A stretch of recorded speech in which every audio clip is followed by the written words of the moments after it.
Geralmente, quando você tem juros subindo, foi o que aconteceu aqui. Você dá uma segurada no desempenho dos ativos de risco. A gente ficou vendo, né, o sexto churrasco de 100 mil pontos do Ibovespa aqui, por exemplo. Já não era mais nem churrasco, os caras requentavam, né? É, requentava, né? Vamos pegar aqui o coraçãozinho que tá lá na geladeira, ele só dá uma requentada.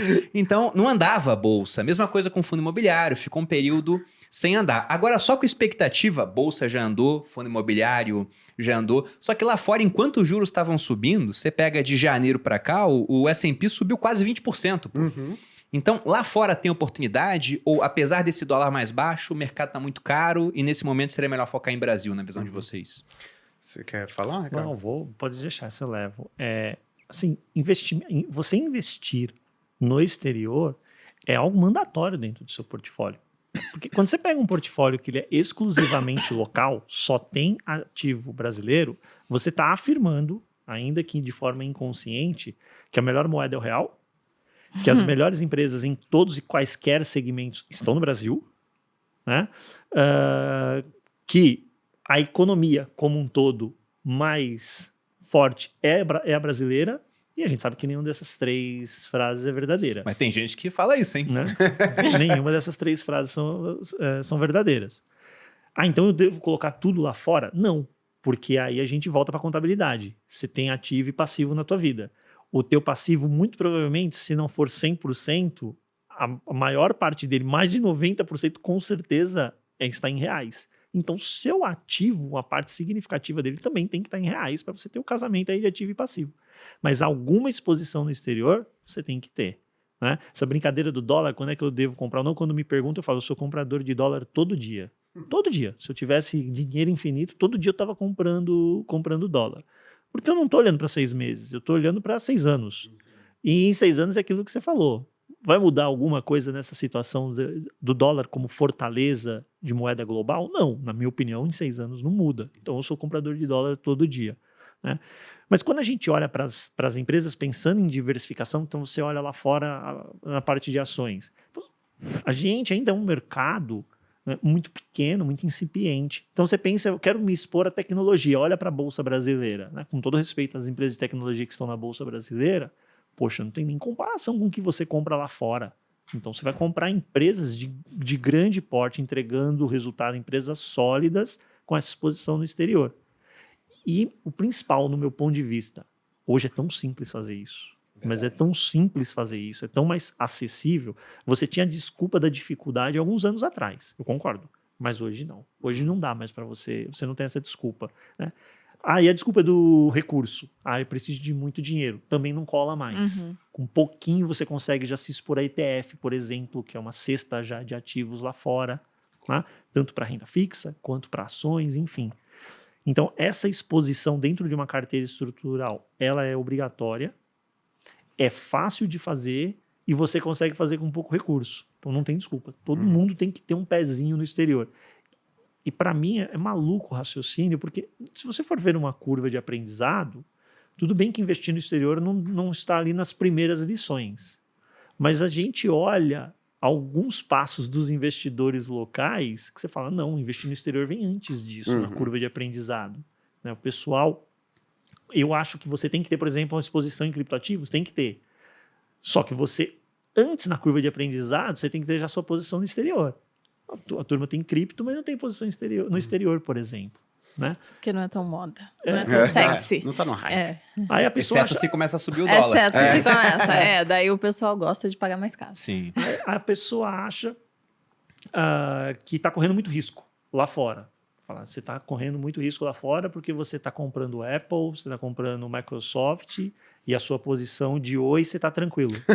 Você está sossegado na sua posição de oi. Não faz sentido esse tipo de raciocínio, né? Então, ter exposição no exterior é fundamental. E quando a gente olha para o cenário hoje, bolsa dá para tomar lá fora, dá para tomar, renda fixa tem oportunidade lá fora também, porque você está com... Aquilo que a gente já começou a experimentar aqui, lá fora vai acontecer com a renda fixa lá também, que é o fechamento do juro. É o fechamento do juro. Né? Então, lá vai acontecer. Quando você tem que se posicionar? Antes. Então, a gente está tendo essa oportunidade lá fora que foi dada aqui há um tempo atrás. Essa janela diminuiu aqui, lá fora continua escancarada. Então, renda fixa, ações... Dá para fazer uma carteira diversificada comprando ótimos ativos de uma maneira muito simples, mas a pessoa precisa abrir a mente para essa fatia internacional no portfólio dela. Até essa pergunta de você falar, Ricardo, pô, qual economia você acha que, né, vai ter o melhor desempenho daqui 10 anos, daqui 15 anos, daqui 20 anos? Então, com certeza, você vai falar os Estados Unidos. Aí a pessoa pensa, pô, então o americano ele tem 100% do dinheiro dele no próprio Estados Unidos. Não. Até mesmo o americano, ele tem 20% da grana dele fora do próprio país, né? Então não é só uma questão de você estar na maior economia, da economia mais desenvolvida, em uma das economias mais produtivas do mundo, mas é questão de você se diversificar geograficamente, né? Então o americano, ele olha esses 20% como uma oportunidade de ter um retorno um pouco maior para um risco um pouco maior. Então nem ele tem 100% da grana dele lá nos Estados Unidos. E aí falando um pouquinho mais de classe de ativos dentro dos Estados Unidos, eu acho que vou dividir em 3 aqui, né? Você tem renda fixa, você tem ações e você tem os fundos imobiliários lá fora, os famosos REITs, né? Quando você olha para essas... É importante mencionar o seguinte, o portfólio padrão do investidor americano é o 60-40. 60% em ações, 40% em renda fixa. É diferente do Brasil, né? O Brasil é 99% em renda fixa e 1% em renda variável, né? Que a gente está acostumado. Então, o Brasil, historicamente, é uma taxa de juros muito alta, classe de ativos de renda fixa performando muito bem. A gente virou isso daí.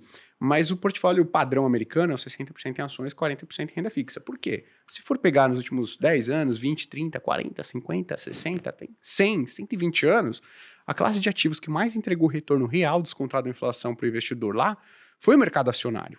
Por quê? Porque, pô, você tem a maior economia do mundo, a economia mais produtiva do mundo, um ambiente para se fazer negócios muito bom. Então, onde você imagina que em qualquer lugar do planeta vão surgir as empresas que entregam maior retorno para os seus acionistas e investidores e, consequentemente, o governo, né? Porque se paga imposto.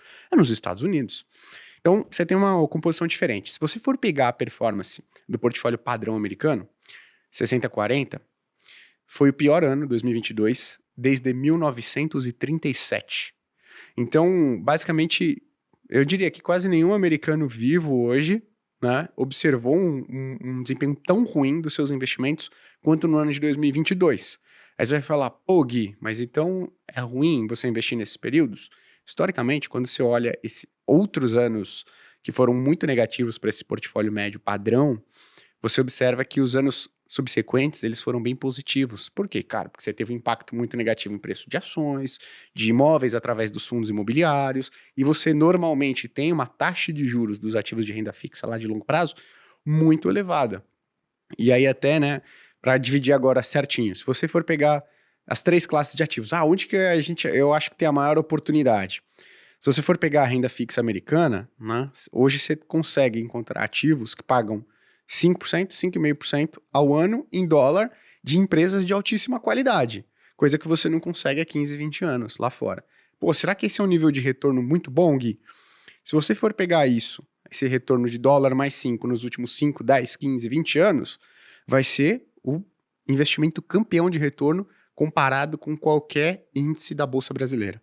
A UIMAB, dos indexados à inflação, ficou muito para trás. Ibovespa, muito para trás. Small caps, muito para trás. E fix, muito para trás. Então, pô, na renda fixa americana parece que tem uma oportunidade tremenda, do meu ponto de vista, tá? Segundo os REITs, o valor do metro quadrado implícito ali dentro dos fundos imobiliários americanos, ele está nas mínimas com relação às ações dos últimos 10 anos. Então, poxa, renda fixa e os REITs lá nos Estados Unidos parecem para mim ser uma oportunidade mais clara. Pô, e o mercado de ações, Gui? O mercado de ações tá ruim? Não é que ele tá ruim, mas considerando, fazendo a comparação histórica com a renda fixa e com os fundos imobiliários, ele tá, digamos, no preço mais justo, né? E é sempre importante lembrar, quando a gente fala em investimento em ações lá fora, eu não gosto de fazer stock picking, né? 90% dos fundos que se comprometem a superar os benchmarks, que é o principal índice de referência lá, o S&P 500, não conseguem fazer. Então, um americano formado em Harvard, no MIT, com PhD, uma equipe desses caras, não conseguem superar o S&P, cobrando 2% de taxa de administração, 20% de performance.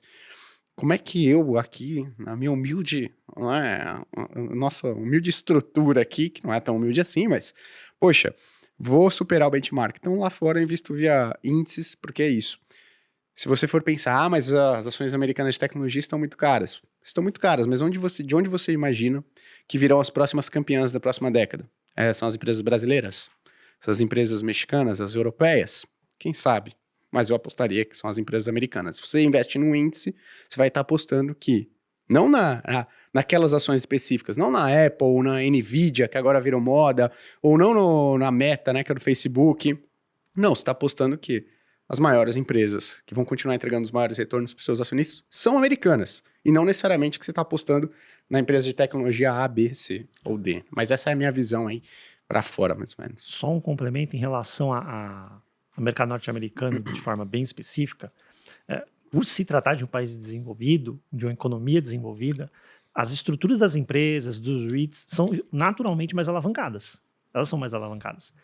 E você está no momento que, se não for o pico do juro, você está muito próximo do pico do juro. Ou seja, você está no momento onde justamente essa alavancagem está machucando mais. Está machucando mais o dia a dia da empresa e está machucando mais o valuation dessa empresa. Quando você faz o cálculo de valor justo daquele ativo hoje, quando você olha esse patamar de juro, é onde está machucando mais. Logo, se você tem a perspectiva, acho que todos temos, de que este juro vai se reduzir mais adiante, este peso da alavancagem vai diminuir em cima dessas estruturas. E aí você destrava valor. E aí você vai encontrar uma natural valorização simplesmente por isso. Não é porque a empresa está produzindo absolutamente nada mais ou porque o REIT encontrou um locatário a mais para uma área que estava vaga. Não, é simplesmente porque o peso da alavancagem vai diminuir mais adiante. Vai ser agora? Não. Mas justamente nesse momento de maior agonia é que a gente vai montando posição. E eu tenho... Só, desculpa aí. Não, a gente fala demais, Vocês né, são os cara? convidados, A gente. gente fala O que eu demais. espero né? é isso mesmo. Imagina, pergunta, e aí lá fora? Tá legal. Então, mas deve ter uns convidados assim, né? Tem. Mas aí, tem muito... Quando eu falo isso, né? E aí, pô, eu trabalhei no mercado e tem muita gente que eu conheço do mercado, tesouraria de banco e tudo mais. Aí um pessoal da tesouraria de um banco, aí o cara falou, porra, Gui, você tá falando merda. Tá falando desse dólar mais 5,5% aí, que superou todos os benchmarks, mas você, cara, você não vai ter ganho de marcação ao mercado no futuro, porque a taxa de juros dos Estados Unidos daqui pra frente vão ser mais alta do que a do passado. Eu falei, porra, não tô falando de marcação ao mercado aqui não, tá? Tô falando se os juros nos Estados Unidos continuassem em 5,5%, você não tivesse ganho de marcação ao mercado, que eu acho que vai ter, não pode não ser tão relevante, os juros voltando a zero, beleza, mas eu acho que vai ter, mas mesmo se você não tivesse, esse nível de retorno é extremamente competitivo. Só queria fazer esse adendo aí, porque